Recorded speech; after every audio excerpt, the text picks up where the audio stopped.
নমস্কার, দিনবার্তায় আপনাদের স্বাগত। আমি দেববোমা। আজকের বিস্তারিত। বছর শেষে ঘুরে এলো ইসলাম ধর্মাবলম্বী লোকেদের প্রধান উৎসব ঈদ উল আজহা।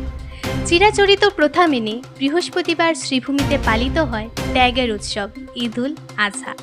প্রতিকূল আবহাওয়া উপেক্ষা করে শ্রীভূমি জেলার ঐতিহ্যবাহী করিমগঞ্জ টাউন ঈদগায় ঈদের নামাজ পরিচালনা করেন বিশিষ্ট ইসলামী চিন্তাবিদ প্রখ্যাত আলমে দিন হজরত মাওলানা হাফিজ মুফতি ইমরান হুসেইন কাসেমি। নামাজ আদায় করেন বহু মুসল্লিরা।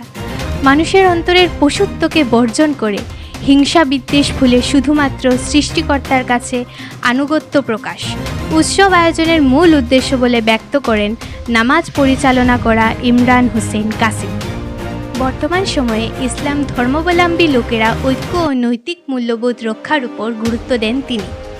ইমরান কাসেমি এও বলেন, এবছর রাজ্যের বিচক্ষণ মুখ্যমন্ত্রী গবাদি পশু কোরবানি না করতে ইসলাম ধর্মাবলম্বী লোকেদের পরামর্শ দেন। তাই মুখ্যমন্ত্রীর প্রতি অত্যধিক সম্মান জানিয়ে তথা অন্য ধর্মাবলম্বী লোকেরা যাতে আঘাত না পান, বিশেষ করে তা চিন্তা করে গবাদি পশু কোরবানি থেকে বিরত থাকলেন ইসলাম ধর্মাবলম্বী লোকেরা। নামাজের পর একে অন্যের সঙ্গে কোলাকুলি ও ঈদের শুভেচ্ছা বিনিময় করেন। ঈদগাহ পরিচালনা কমিটির সম্পাদক হাবিবুর রহমান চৌধুরী বলেন, করিমগঞ্জ টাউন ঈদগাহ জেলা তথা রাজ্যের ঐতিহ্যবাহী মিলনক্ষেত্র। হাজার হাজার মুসল্লিরা ময়দানে উপস্থিত হয়ে ঈদের নামাজ আদায় করেন।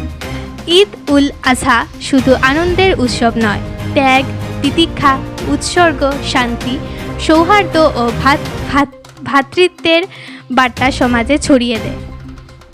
তবে ঈদগাহর সামনে জাতীয় সড়ক প্রচণ্ড বেহাল হয়ে যাওয়ায় মুসল্লিদের আসা যাওয়া করতে অনেক অসুবিধার সম্মুখীন হতে হয়েছে বলে উষ্মা প্রকাশ করেন তিনি।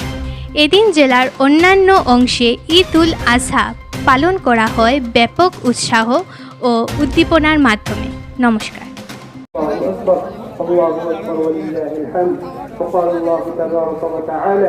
لن ينال الله لحومها ولا دماؤها ولكن يناله التقوى منكم كذلك سخرها لكم لتكبروا الله على ما هداكم وبشر المحسنين. أقول قولي هذا وأستغفر الله لي ولكم ولسائر المسلمين من كل ذنب وخطيئة فاستغفروه إنه هو الغفور الرحيم. أكبر الله أكبر الله أكبر لا إله إلا الله والله أكبر. قال الله تبارك وتعالى إن الله وملائكته يصلون على النبي يا أعوذ بك من شرورهم اللهم إنا نجعلك في نحورهم ونعوذ بك من شرورهم اللهم إنا نجعلك في نحورهم ونعوذ بك من شرورهم. عباد الله رحمكم الله، إن الله يأمركم بالعدل والإحسان وإيتاء ذي القربى وينهى عن الفحشاء والمنكر والبغي يعظكم لعلكم تذكرون. ولذكر الله أكبر الله أكبر الله أكبر الله أكبر الله أكبر الله أكبر الله أكبر الله أكبر الله أكبر. কম সময় যদি আগে খাওয়া সম্ভব হচ্ছে না, আমি এখন কইয়ার যে আপনারা দেখছেন যে মানে বিজ্ঞান সামনে যে পুকুর সমূহ গর্ত আলোচনাতে দিয়েছি কথা আলোচনা থাকবো আমরা বার্তা পারি মানে সব মানুষের কাছে মানে ইসলাম ধর্ম কথা শিক্ষাও দিয়েছে যে কোনো মানুষকে মানে যাতে কষ্ট খায় না নিজের কর্মর দ্বারা আর হর অবস্থায় আর আমার আলোচনা আজকে খোলসাও কথা ছিল আর সংক্ষিপ্ত আলোচনা ছিল কথার উপরে আমি আমাদের প্রিয় নবী বিশ্বনবী মোহাম্মদ রসুল্লাহ সাল্লাল্লাহু আলাইহি সাল্লাম আন কথাগুলো আমি উল্লেখ করছি কথার উপরে। যেমন নবী সাল্লাল্লাহু আলাইহি সাল্লাম কথা বলছেন, এরা মানুষ মুসলমানও নয়, তারা নিজের কর্ম দ্বারা অন্য কোনো মানুষকে কষ্ট দেয়। আমার আজকের আলোচনার সংক্ষিপ্ত কথা ছিল যে আমরা নিজের যে কোনো অবস্থায় এইটা দিন ছাড়াও বলা নিজের কোনো কর্ম দ্বারা কোনো মানুষকে কষ্ট দিতাম না। তারপরে আমার নবী বিশ্বনবী মোহাম্মদ রসুল্লাহ সাল্লাল্লাহু আলাইহি সাল্লাম কথাও বলে দিয়েছেন যে যারা আশপাশের মানুষকে যারা কষ্ট দিবে এরা মুমিন না, পাক্কা মুমিন। এটা কোনো সম্পর্ক নাই কি না, এটা কোনো লাইন এটা রাজনীতি সম্পর্ক নাই, এটা তো বস এটা উৎসব হিসাবে উৎসব আছে।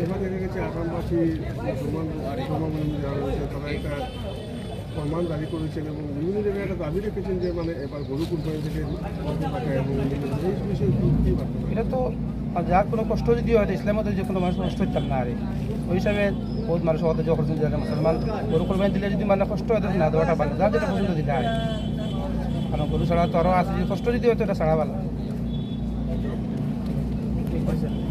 যায় সমস্ত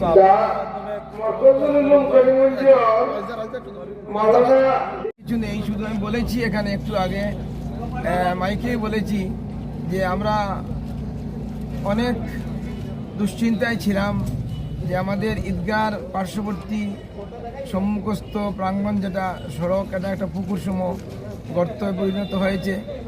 আমরা অতদিন ধরে তদবির করে আসছি, কিন্তু শেষ পর্যন্ত গতকালকে রাত্রে জেলা প্রশাসন এবং স্থানীয় বিধায়ক দুজনের বিশেষ উদ্যোগে সামান্য বরাদ করা হয়েছে। যদিও আমাদের এখানে ঈদগার বেশিরভাগ সদস্যরা এতে সন্তুষ্ট নয়, তবুও আমরা ধন্যবাদ জানিয়েছি, মাইকে ধন্যবাদ জানিয়েছি জেলা প্রশাসন এবং স্থানীয় বিধায়ককে এবং NHIDCL-কে, এবং আমরা আহ্বান জানাবো যে এটা খুবই দুর্ভাগ্যজনক, খুবই লজ্জাজনক, খুবই অসন্তোষজনক যে আমরা ঈদের দিন পর্যন্ত আমাদেরকে বারবার জেলা প্রশাসনকে DC সাহেবকে আমি বারবার ফোন করতে হয়েছে, বিধায়ককে ফোন করেছি, উনিও সহযোগিতা করেছেন, কিন্তু আমরা সামান্যতম একটা রাস্তা ঈদগার সম্মুখস্থ রাস্তাটা পুরোপুরি ঠিক করতে পারলাম না। আমার জীবনে এই বয়সে আমার এটা এক আক্ষেপ, এবং আমার জীবনে এই ঘটনাটা প্রথম। প্রত্যেকবারই আমরা এটা মোটামুটি কি সামান্য কিছু যদি থাকে তা আমরা মেরামতি কাজ করতে পারি পুরোভাবে, কিন্তু এবার আমরা সম্পূর্ণভাবে করতে পারলাম না। তবুও যা কিছু করেছেন কালকে DC সাহেব ব্যক্তিগত উদ্যোগ নিয়ে, এই জন্য তাকে আমরা ধন্যবাদ জানাচ্ছি। আর আগামীতে আমরা চাইব, আগামীতে মানে অতি সত্বর করিমগঞ্জ শহরের যেসব রাস্তাগুলো আছে সেসব রাস্তাগুলো প্রতিনিয়ত এই যে দুর্ঘটনা ঘটছে, কারোর পা ভাঙছে, কারোর হাত ভাঙছে, এরকম হচ্ছেই, যাতে অবিলম্বে এটার এই সারাইয়ের কাজ শেষ হয়, এটাই আমি আহ্বান জানাইব। আজকে ঈদের দিন অন্য কথা বলার কথা ছিল, কিন্তু আমি সে কথাগুলো না বলে আমাদের যে জ্বলন্ত সমস্যা সেটা নিয়ে আপনাদের সামনে আমার বক্তব্য তুলে ধরলাম। এই কথাগুলোর জন্য যদি কেউ দুঃখ পেয়ে থাকেন, আমার কিছু করার নেই, আমি বাস্তব কথাটা বললাম।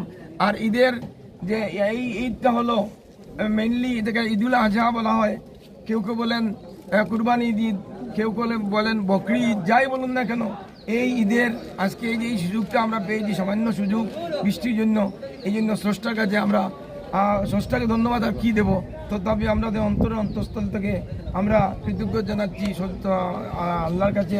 আমরা চাইছি যে উনি আমাদেরকে যে সুযোগ দিয়েছেন, এবং এই সুযোগে এই কুরবানি ঈদে যাতে দেশের সর্বত্র, বিশ্বের সর্বত্র শান্তি বিরাজ করে, এই শান্তি বিরাজ করার জন্য আমরা স্রষ্টার কাছে প্রার্থনা করছি। এবং আমাদের পারস্পরিক যে সহাবস্থান যেটা আছে, আমাদের হিন্দু, মুসলিম, বৌদ্ধ, খ্রিস্টান সর্বস্তরের মানুষ, সর্বধরনের মানুষ, আমরা যাতে সম্পূর্ণভাবে সুন্দরভাবে আগামী দিনেও আমরা পথ চলা আমাদের থাকে। এবং একই সঙ্গে আমি ধন্যবাদ জানাবো পুলিশ প্রশাসনকে, যে কালকে রাত্রে আমার জীবনে আমি এত বছর ধরে আছি ঈদগার সঙ্গে সম্পর্কিত, কিন্তু এতদিনে এত বছর ধরে কেউ এতবার আমাকে ফোন করেনি। কালকে পুলিশ প্রশাসন থেকে কতবার যে আমি ফোন পেয়েছি আমার মনে নেই যে এতবার আমি ফোন পেয়েছি। এনিওয়ে, এই জন্য পুলিশ প্রশাসনকে তাদের যে সক্রিয়তা, তাদের এই জন্য পুলিশ প্রশাসনকেও ধন্যবাদ আমি জানাচ্ছি, সবাইকে ধন্যবাদ।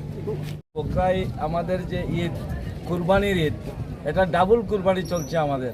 একটা হচ্ছে আল্লাহকে সন্তুষ্ট করা, আর একটা হচ্ছে করিমগঞ্জ জেলার তথা সমস্ত ভারতবর্ষের মানুষ এই বিভিন্ন সমাজ ব্যবস্থাকে সংশোধনের লক্ষ্যে একটা পছন্দের কুরবানি দিয়েছে এবার।